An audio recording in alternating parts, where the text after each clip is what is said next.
गौरी पुत्र गणेश भगवान जी की जय। जय श्री कृष्णा, राधे राधे। आज अश्विन मास का प्रथम बृहस्पतिवार है और पितृपक्ष चल रहे हैं। आज बृहस्पतिवार के दिन आप बृहस्पति देव की बड़ी ही दुर्लभ कथा सुनेंगे। इस कथा को सुनने से भक्तों की सभी मनोकामनाएं भगवान बृहस्पति देव की कृपा से पूर्ण हो जाती हैं एवं पितृ प्रसन्न हो जाते हैं। तो आइए बड़ी ही श्रद्धा और प्रसन्न चित मन से इस कथा को सुनते हैं। भारतवर्ष में एक प्रतापी और दानी राजा राज्य करता था। वह नित्य गरीबों और ब्राह्मणों की सहायता करता था। ये बात उसकी रानी को अच्छी नहीं लगती थी।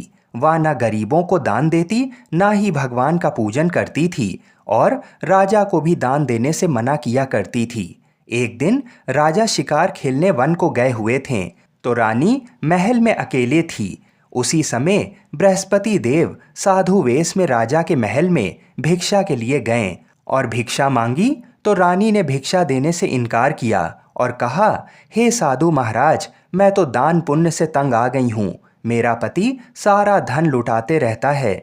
मेरी इच्छा है कि हमारा सारा धन नष्ट हो जाए, फिर ना रहेगा बांस ना बजेगी बांसुरी। साधु ने कहा, देवी तुम तो बड़ी विचित्र हो। धन संतान तो सभी चाहते हैं, पुत्र और लक्ष्मी तो पापी के घर में भी होने चाहिए। यदि तुम्हारे पास अधिक धन है तो भूखों को भोजन दो, प्यासों के लिए प्याऊ लगवाओ, मुसाफिरों के लिए धर्मशालाएं खुलवाओ।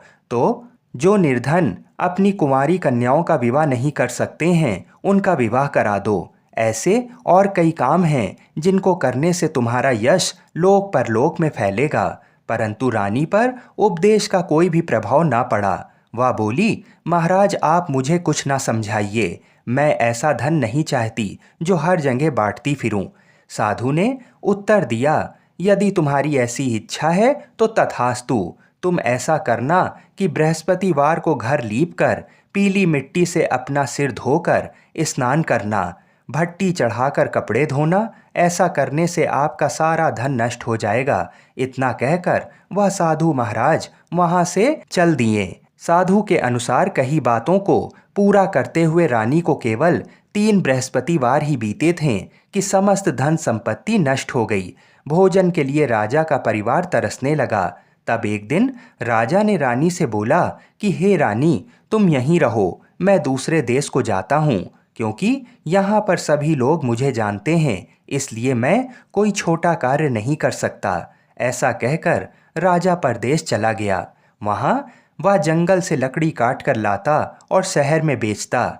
इस तरह वह अपना जीवन व्यतीत करने लगा। इधर राजा के परदेश जाते ही रानी और दासी दुखी रहने लगें। एक बार जब रानी और दासी को 7 दिन तक बिना भोजन के रहना पड़ा तो रानी ने अपनी दासी से कहा, हे दासी, पास ही के नगर में मेरी बहन रहती है, वह बड़ी धनवान है। तू उसके पास जा और कुछ ले आ ताकि थोड़ी बहुत गुजर बसर हो जाए। दासी रानी के बहन के पास गई। उस दिन गुरुवार था और रानी की बहन उस समय बृहस्पतिवार व्रत की कथा सुन रही थी। दासी ने रानी की बहन को अपनी रानी का संदेश दिया, लेकिन रानी की बड़ी बहन ने कोई उत्तर नहीं दिया। जब दासी को रानी की बहन से कोई उत्तर नहीं मिला तो वह बहुत दुखी हुई और उसे क्रोध भी आया। दासी ने वापस आकर रानी को सारी बात बता दी। ये सुनकर रानी ने अपने भाग्य को कोसा। उधर रानी की बहन ने सोचा कि मेरी बहन की दासी आई थी, परंतु मैं उससे नहीं बोली, इससे वह बहुत दुखी हुई होगी। कथा सुनकर और पूजन समाप्त करके वह अपनी बहन के घर आई और कहने लगी, हे बहन, मैं बृहस्पतिवार का व्रत कर रही थी। तुम्हारी दासी मेरे घर आई थी, परंतु जब तक कथा होती तब तक ना तो उठते हैं और ना ही बोलते हैं, इसलिए मैं कुछ नहीं बोली। कहो दासी क्यों आई थी? रानी बोली, बहन तुमसे क्या छुपाऊं, हमारे घर में खाने तक को अनाज नहीं था। ऐसा कहते कहते रानी की आंखें भर आईं। उसने दासी समेत पिछले 7 दिनों से भूखे रहने तक की बात अपनी बहन को विस्तार पूर्वक सुना दी। रानी की बहन बोली, देखो बहन, भगवान बृहस्पति देव सबकी मनोकामनाओं को पूर्ण करते हैं। देखो शायद तुम्हारे घर में अनाज रखा हो। पहले तो रानी को विश्वास नहीं हुआ, पर बहन के आग्रह करने पर उसने अपनी दासी को अंदर भेजा तो उसे सचमुच अनाज से भरा एक घड़ा मिल गया। ये देखकर दासी को बड़ी हैरानी हुई। दासी रानी से कहने लगी, हे रानी, जब हमको भोजन नहीं मिलता तो हम व्रत ही तो करते हैं, इसलिए क्यों ना इनसे व्रत और कथा की विधि पूछ ली जाए ताकि हम भी व्रत कर सकें। तब रानी ने अपनी बहन से बृहस्पतिवार व्रत के बारे में पूछा। उसकी बहन ने बताया, बृहस्पतिवार के व्रत में चने की दाल और मुनक्का से भगवान विष्णु का केले की जड़ में पूजन करें तथा दीपक जलाएं, व्रत कथा सुने और पीला भोजन ही करें। इससे बृहस्पति देव प्रसन्न होते हैं। व्रत और पूजन विधि बताकर रानी की बहन अपने घर को लौट गई। 7 दिन के बाद जब गुरुवार आया तो रानी और दासी ने व्रत रखा। घुड़साल में जाकर चना और गुड़ लेकर आई, फिर उससे केले की जड़ तथा विष्णु भगवान का पूजन किया। अब पीला भोजन कहाँ से आए, इस बात को लेकर दोनों बहुत दुखी थीं। चूंकि उन्होंने व्रत रखा था, इसलिए बृहस्पति देव उनसे प्रसन्न थे। इसलिए वे एक साधारण व्यक्ति का रूप धरकर 2 थालों में सुंदर पीला भोजन दासी को दे गए। भोजन पाकर दासी प्रसन्न हुई और फिर रानी के साथ मिलकर भोजन को ग्रहण किया। उसके बाद वे सभी गुरुवार को व्रत और पूजन करने लगीं। बृहस्पति देव भगवान की कृपा से उनके पास फिर से धन संपत्ति आ गई, परंतु रानी फिर से पहले की तरह आलस्य करने लगी। तब दासी बोली, देखो रानी, तुम पहले भी इस प्रकार आलस्य करती थी, तुम्हें धन रखने में कष्ट होता था, इस कारण सभी धन नष्ट हो गया, और अब जब भगवान बृहस्पति देव की कृपा से धन मिला है तो तुम्हें फिर से आलस्य होता है। रानी को समझाते हुए दासी कहती है कि बड़ी मुसीबतों के बाद हमने ये धन पाया है, इसलिए हमें दान पुण्य करना चाहिए, भूखे मनुष्यों को भोजन कराना चाहिए और धन को शुभ कार्यों में खर्च करना चाहिए, जिससे तुम्हारे कुल का यश बढ़ेगा, स्वर्ग की प्राप्ति होगी और पितृ प्रसन्न होंगे। दासी की बात मानकर रानी अपना धन शुभ कार्यों में खर्च करने लगी, जिससे पूरे नगर में उसका यश फैलने लगा। बृहस्पतिवार व्रत कथा के बाद श्रद्धा के साथ आरती की जानी चाहिए। इसके बाद प्रसाद बांटकर उसे ग्रहण करना चाहिए। एक दिन राजा दुखी होकर जंगल में एक पेड़ के नीचे आसन जमाकर बैठ गया। वह अपनी दशा को याद करके व्याकुल होने लगा। बृहस्पतिवार का दिन था। एकाएक उसने देखा कि निर्जन वन में एक साधु प्रकट हुए। वह साधु वेश में स्वयं बृहस्पति देवता थे। लकड़हारे के सामने जाकर बोले, हे लकड़हारे, इस सुनसान जंगल में तू चिंता मग्न क्यों बैठा है? लकड़हारे ने दोनों हाथ जोड़कर प्रणाम किया और उत्तर दिया, महात्मा जी, आप सब कुछ जानते हैं, मैं क्या कहूँ। ये कहकर रोने लगा और साधु को अपनी आत्मकथा सुनाई। महात्मा जी ने कहा, तुम्हारी स्त्री ने बृहस्पति के दिन बृहस्पति भगवान का निरादर किया है, जिसके कारण रुष्ट होकर उन्होंने तुम्हारी ये दशा कर दी है। अब तुम चिंता को दूर करके मेरे कहने पर चलो तो तुम्हारे सब कष्ट दूर हो जाएंगे और भगवान पहले से भी अधिक संपत्ति तुम्हें देंगे। तुम बृहस्पति के दिन कथा किया करो। 2 पैसे के चने मुनक्का लाकर उसका प्रसाद बनाओ और शुद्ध जल से लोटे में शक्कर मिलाकर अमृत तैयार करो। कथा के पश्चात अपने सारे परिवार और सुनने वाले प्रेमियों में अमृत व प्रसाद बांटकर आप भी ग्रहण करो। ऐसा करने से भगवान तुम्हारी सब मनोकामनाएं पूरी करेंगे। साधु के ऐसे वचन सुनकर लकड़हारा बोला, हे प्रभु, मुझे लकड़ी बेचकर इतना पैसा नहीं मिलता जिससे भोजन के उपरांत कुछ बचा सकूं। मैंने रात्रि में अपनी स्त्री को व्याकुल देखा है। मेरे पास कुछ भी नहीं जिससे मैं उसकी खबर मंगा सकूं। साधु ने कहा, हे लकड़हारे, तुम किसी बात की चिंता मत करो। बृहस्पति के दिन तुम रोजाना की तरह लकड़ियां लेकर शहर को जाओ। तुमको रोज से दुगना धन प्राप्त होगा, जिससे तुम भली भांति भोजन कर लोगे तथा बृहस्पति देव की पूजा का सामान भी आ जाएगा। इतना कहकर साधु अंतर्ध्यान हो गए। धीरे धीरे समय व्यतीत होने पर फिर वही बृहस्पतिवार का दिन आया। लकड़हारा जंगल से लकड़ी काटकर किसी शहर में बेचने गया। उसे उस दिन और दिन से अधिक पैसा मिला। राजा ने चना गुड़ आदि लाकर गुरुवार का व्रत किया। उस दिन से उसके सभी कलेश दूर हुए। परंतु जब दोबारा गुरुवार का दिन आया तो बृहस्पतिवार का व्रत करना भूल गया।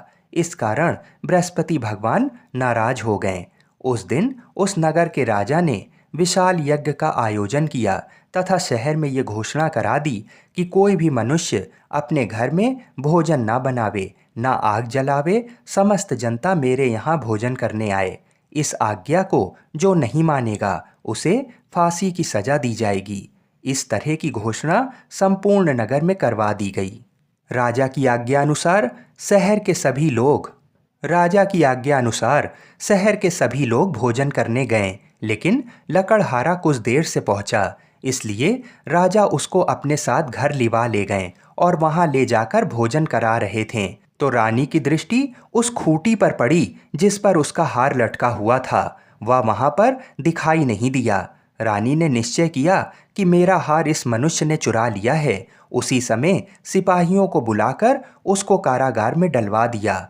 जब लकड़हारा कारागार में पड़ गया और बहुत दुखी होकर विचार करने लगा कि ना जाने कौन से पूर्व जन्म के कर्म से मुझे ये दुख प्राप्त हुआ है, और उसी साधु को याद करने लगा जो कि जंगल में मिला था।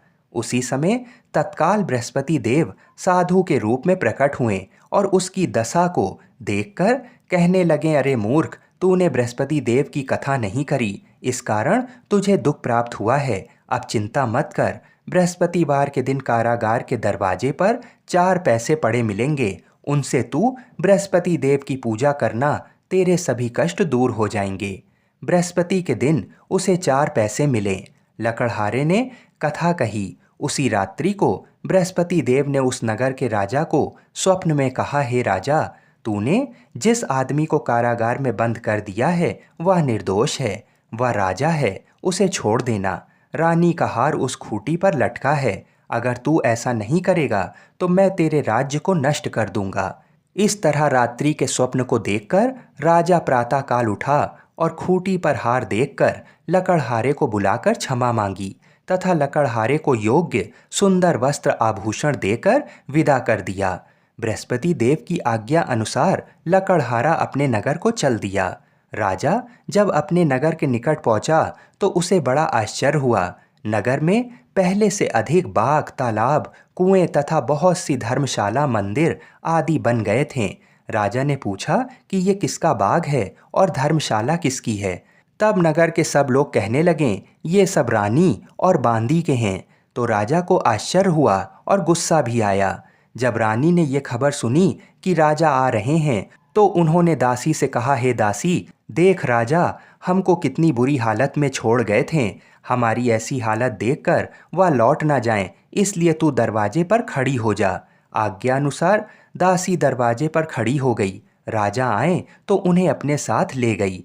तब राजा ने क्रोध करके अपनी रानी से पूछा कि ये धन तुम्हें कैसे प्राप्त हुआ। तब उन्होंने कहा कि हमें ये सब धन बृहस्पति देव के इस व्रत के प्रभाव से प्राप्त हुआ है।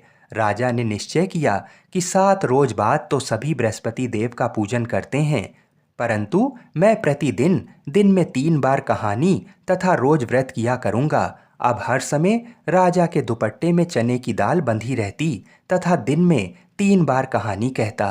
एक रोज राजा ने विचार किया कि चलो अपनी बहन के यहाँ हो आएं।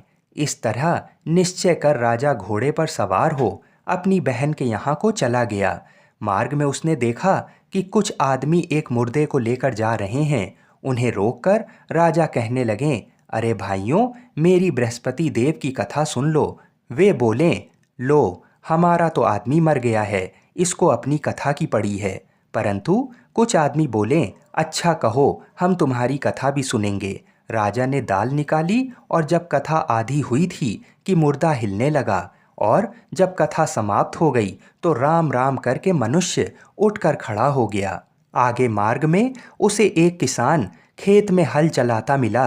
राजा ने उसे देख और उससे बोला, अरे भैया, तुम मेरी बृहस्पतिवार की कथा सुन लो। किसान बोला, जब तक मैं तेरी कथा सुनूंगा तब तक 4 हरैया खेत जोत लूंगा। जा अपनी कथा किसी और को सुनाना। इस तरह राजा आगे चलने लगा। राजा के हटते ही बैल पछाड़ खाकर गिर गए तथा किसान के पेट में बड़ी जोर का दर्द होने लगा। उस समय उसकी माँ रोटी लेकर आई। उसने जब ये देखा तो अपने पुत्र से सब हाल पूछा और बेटे ने सभी हाल कह दिया तो बुढ़िया दौड़ी दौड़ी उस घुड़सवार के पास गई और उससे बोली कि मैं तेरी कथा सुनूंगी, तू अपनी कथा मेरे खेत पर चलकर ही कहना। राजा ने बुढ़िया के खेत में जाकर कथा कही, जिसके सुनते ही वह बैल उठ खड़े हुए तथा किसान के पेट का दर्द भी बंद हो गया। राजा अपनी बहन के घर पहुंच गया। बहन ने भाई की खूब मेहमानी की। दूसरे रोज प्रातःकाल राजा जागा तो वह देखने लगा कि सब लोग भोजन कर रहे हैं। राजा ने अपनी बहन से कहा, ऐसा कोई मनुष्य है जिसने भोजन नहीं किया हो? मेरी बृहस्पतिवार की कथा सुन ले। बहन बोली, हे भैया, ये देश ऐसा ही है कि पहले यहाँ लोग भोजन करते हैं, बाद में अन्य काम करते हैं। अगर कोई पड़ोस में हो तो देख आओ। वह ऐसा कहकर देखने चली गई, परंतु उसे कोई ऐसा व्यक्ति नहीं मिला जिसने भोजन ना किया हो। अतः वह एक कुम्हार के घर गई जिसका लड़का बीमार था। उसे मालूम हुआ कि उनके यहाँ 3 रोज से किसी ने भोजन नहीं किया है। रानी ने अपने भाई की कथा सुनने के लिए कुम्हार से कहा और वह तैयार हो गया। राजा ने जाकर बृहस्पतिवार की कथा कही, जिसको सुनकर उसका लड़का ठीक हो गया। अब तो राजा की प्रशंसा होने लगी। एक रोज राजा ने अपनी बहन से कहा कि हे बहन, हम अपने घर को जाएंगे, तुम भी तैयार हो जाओ। राजा की बहन ने अपनी सास से कहा। सास ने कहा, हाँ चली जाओ, परंतु अपने लड़के को मत ले जाना, क्योंकि तेरे भाई की कोई औलाद नहीं है। बहन ने अपने भैया से कहा, हे भैया, मैं तो चलूंगी, पर कोई बालक नहीं आएगा। राजा बोला, जब कोई बालक नहीं चलेगा तब तुम ही क्या करोगी? बड़े दुखी मन से राजा अपने नगर को लौट आया। राजा ने अपनी रानी से कहा, हम निर्वंशी हैं, हमारा मुंह देखने का धर्म नहीं है और कुछ भोजन आदि नहीं किया। रानी बोली, हे प्रभु, बृहस्पति देव ने हमें सब कुछ दिया है, वह हमें औलाद अवश्य देंगे। उसी रात को बृहस्पति देव ने राजा से स्वप्न में कहा, हे राजा उठ, सभी सोच त्याग दे, तेरी रानी गर्भ से है। राजा को ये बात सुनकर बड़ी खुशी हुई। 9वें महीने में रानी के गर्भ से एक सुंदर पुत्र पैदा हुआ। तब राजा बोला, हे रानी, स्त्री बिना भोजन के रह सकती है, पर बिना कहे नहीं रह सकती। जब मेरी बहन आवे तो तुम उससे कुछ कहना मत। रानी ने सुनकर हाँ कर दिया। जब राजा की बहन ने ये शुभ समाचार सुना तो वह बहुत खुश हुई तथा बधाई लेकर अपने भाई के यहाँ आई। तभी रानी ने कहा, घोड़ा चढ़कर तो नहीं आई, गधा चढ़ी आई। राजा की बहन बोली, भाभी, मैं इस प्रकार ना कहती तो तुम्हें औलाद कैसे मिलती? बृहस्पति देव ऐसे ही हैं, जैसे जिसके मन में कामनाएं हैं सभी को पूर्ण करते हैं। जो सद्भावना पूर्वक बृहस्पतिवार का व्रत करता है एवं कथा पढ़ता है अथवा सुनता है, दूसरों को सुनाता है, बृहस्पति देव उसकी सभी मनोकामना पूर्ण करते हैं। भगवान बृहस्पति देव उसकी सदैव रक्षा करते हैं। संसार में जो मनुष्य सद्भावना से भगवान जी का पूजन व्रत सच्चे हृदय से करते हैं तो उनकी सभी मनोकामनाएं पूर्ण करते हैं। जैसी सच्ची भावना से रानी और राजा ने उनकी कथा का गुणगान किया तो उनकी सभी इच्छाएं बृहस्पति देव जी ने पूरी की। इसलिए पूर्ण कथा सुनने के बाद प्रसाद लेकर जाना चाहिए। हृदय से उसका मनन करते हुए जयकारा बोलना चाहिए। बोलो बृहस्पति देव की जय। बोलिए श्री लक्ष्मी नारायण भगवान की जय। बोलिए भगवान विष्णु की जय। बोलिए श्री राधा कृष्ण भगवान की जय। बोलिए श्री तुलसी शालिग्राम की जय। जय जय श्री राधे। आइए अब मनोकामनाओं को पूरी करने वाली बृहस्पति देव जी की कथा को सुनते हैं। प्राचीन काल में एक ब्राह्मण रहता था। वह बहुत निर्धन था। उसके कोई संतान नहीं थी। उसकी स्त्री बहुत मलिनता के साथ रहती थी। वह ना तो स्नान करती, ना किसी देवता का पूजन करती थी। इससे ब्राह्मण देवता बड़े दुखी थे। बेचारे बहुत कुछ कहते थे, किंतु उसका कुछ परिणाम नहीं निकलता था। भगवान की कृपा से ब्राह्मण की स्त्री के कन्या रूपी रत्न पैदा हुआ। कन्या बड़ी होने पर प्रातः स्नान करके विष्णु भगवान का जाप व बृहस्पतिवार का व्रत करने लगी। अपने पूजन पाठ को समाप्त करके विद्यालय जाती तो अपनी मुट्ठी में जौ भर कर ले जाती और पाठशाला के मार्ग में डालती जाती।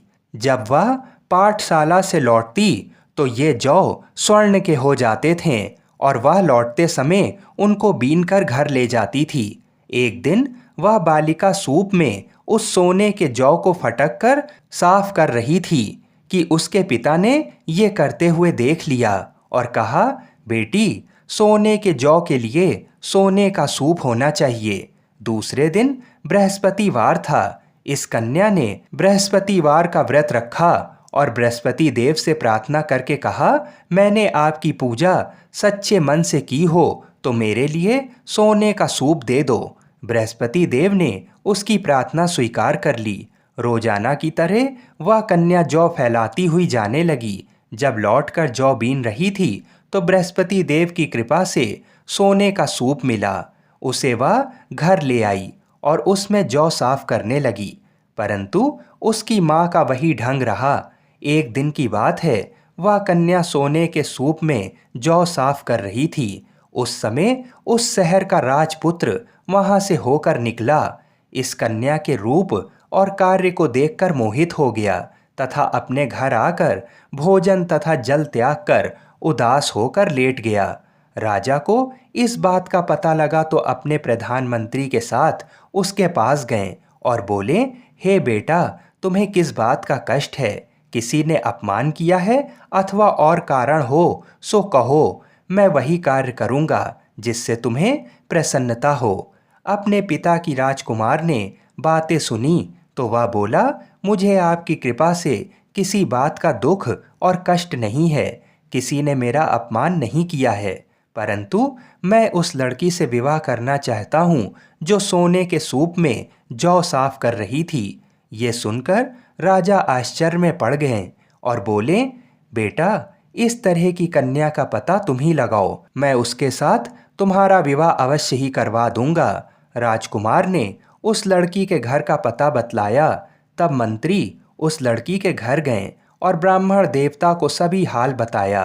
ब्राह्मण देवता राजकुमार के साथ अपनी कन्या का विवाह करने के लिए तैयार हो गए तथा विधि विधान के अनुसार ब्राह्मण की कन्या का विवाह राजकुमार के साथ हो गया। कन्या के घर से जाते ही पहले की भांति उस ब्राह्मण देवता के घर में गरीबी का निवास हो गया। अब भोजन के लिए भी अन्न बड़ी मुश्किल से मिलता था। एक दिन दुखी होकर ब्राह्मण देवता अपनी पुत्री के पास गए। तब बेटी ने पिता की दुखी अवस्था को देखा और अपनी माँ का हाल पूछा।